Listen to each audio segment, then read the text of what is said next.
Kasteel Donker.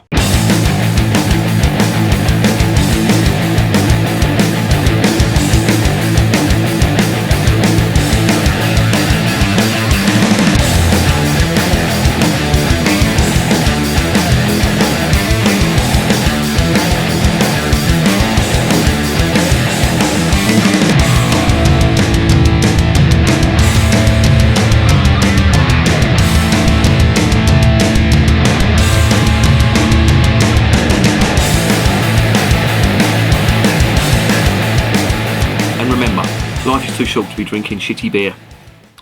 Welcome to another edition of Bands, Bikes and Booze Reviews.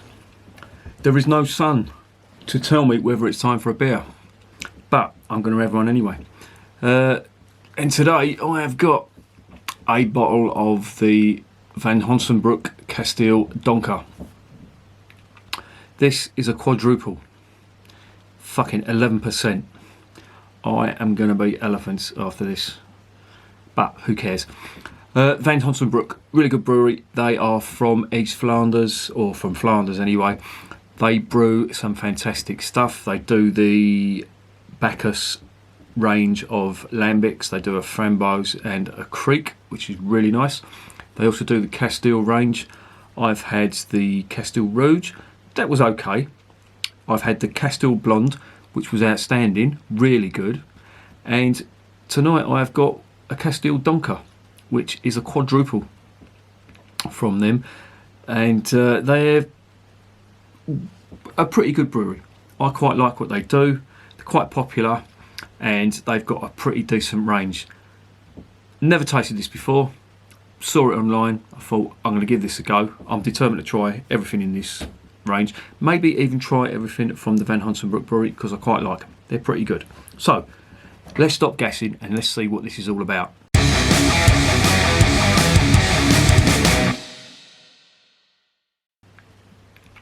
Right, as I said, it's 11%, so I've got to take this easy, otherwise I am going to be falling down all over the place. Yeah, it's a 330ml bottle.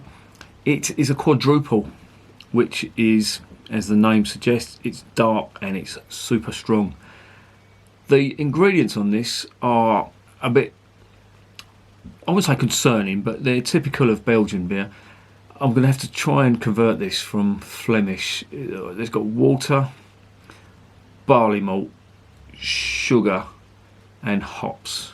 So sugar is the only sort of alarm bell that's ringing with me, but sometimes in Belgian beer that can be quite good. So let's stop gassing and let's get this bottle open.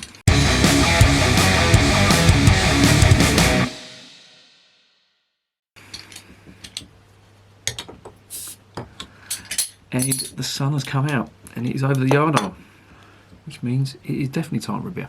Kasteel Donker on the cap. Donker in Flemish means dark. That's all that means.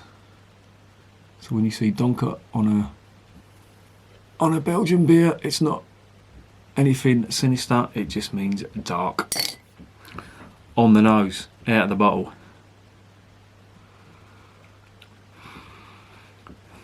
Yeasty esters of banana on that, and some spice, and some malts on there as well, some caramel malt. Interesting. Let's get it into the glass. I'm using one of these. I think this should be drunk out of a tulip glass. I don't have a tulip glass, so I'm just going to pour it into this. You get a better view of the beer in this one anyway. And here it goes. And as the name suggests, that is dark. A very, very dark ruby colour. Off-white head. Quite a bit of carbonation in there on the nose. Fruity. Fruity and malty, with some banana esters coming from that. As I said, they were coming out of the bottle as well. Not as much spice as I thought there'd be, but that could change when I get it down the hatch. And as the head is dissipating quite rapidly, I suggest getting this down the hatch.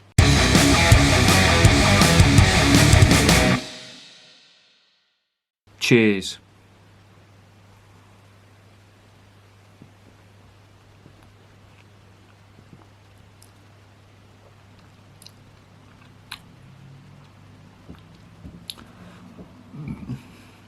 Wow.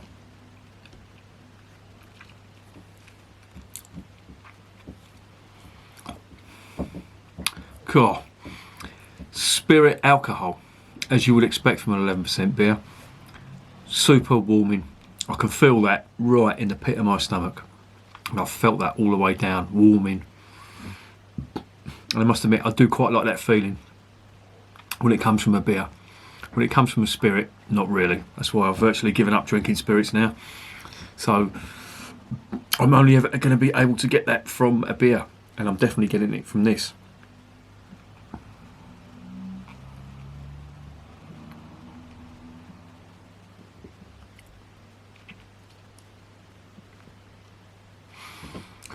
I'm also getting some very strong, almost, there's toffee, but it's almost caramel, it's almost coffee malt on it as well. And there's banana, and there is a lot of sugar, sweetness on that. And the aftertaste is sweet. Now, I imagine that they've done that to sort of disguise the spirit alcohol. If that sugar wasn't in there, I'm pretty sure it would be a lot harsher. I don't think this is bottle conditioned. It doesn't mention anything about being bottle conditioned. Quadruples sometimes are. If it is, then it's probably even stronger than 11%. So yeah, as I say, this is really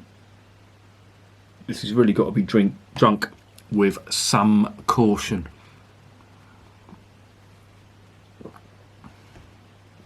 But it's really rich flavour, rich, malty, fruity, and on the arse end, sugary sweetness, just topping all that off, all the way through. And of course, you'd expect it at 11%. You've got that spirit alcohol warming, but it's not too dominating on the actual flavour. And I think, as I say, the sugar is cancelling that out a little bit. I think the spirit alcohol wants to get out, but the sugar's just saying, you're staying where you are.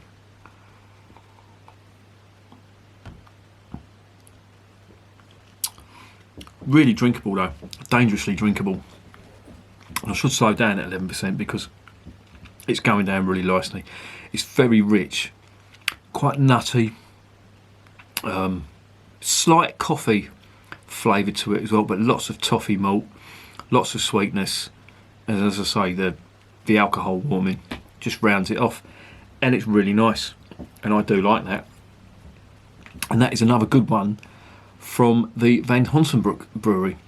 The sugar always rings alarm bells with me, but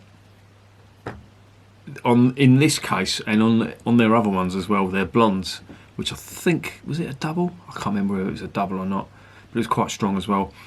That was really, no, it was a triple, I think it was. They didn't call it a triple, but they called it a blonde ale, but it was a triple. I think it was about 8.5 or 11%. That was quite nice as well, and I really had to sort of rein myself in from drinking that. And this is pretty similar, super rich body to it as well, you know. And I know you can't compare the two, but I was drinking the Hatherwood Porter yesterday, and the sort of body on that was so weak, really almost watery.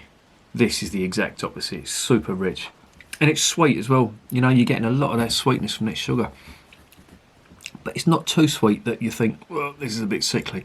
Having said that, I don't think I could drink much of this. I think one would probably be my limit, simply for the fact that it's 11%, and you know, 2 or 3 of them, and you're going to be out of the game. You're going to be talking bollocks and not making much sense. So yeah, one of these would do me.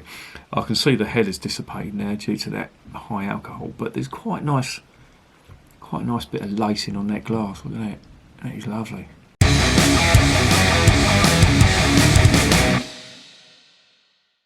So what's the verdict? Well, I really like that. That is my first quadruple from the Van Honsenbrouck Brewery, and I think it's the only one they do, I'm not sure. But it's really good. And I've just noticed on the side it's brewed with Belgian hops. I don't know what the Belgian hops are, doesn't say, but it's got Belgian hops in it. But it's really nice. I do like it. Full of flavour. Touch on the sweet side, but super rich body. Big in alcohol. Typically Belgian. And there's not as much spice as I thought there would be. In fact, there's hardly any. It's more fruity than anything else, which is probably a characteristic of a quadruple. But all in all, I really like it, and I would give that an 8.5 out of 10. And I definitely recommend it if you're a fan of strong Belgian beers. You know, I think 11% is, you know, at the more extreme end of the scale. You can get Belgian beers that are stronger than this, but this is a good one. And I think it was £3.50 a bottle or something like that. I bought it online from was it Beers? No, Beer Merchants. I bought that from, and it was really nice. And yeah, that is a worthy 8.5, and I definitely recommend it. And remember, beer is working class champagne.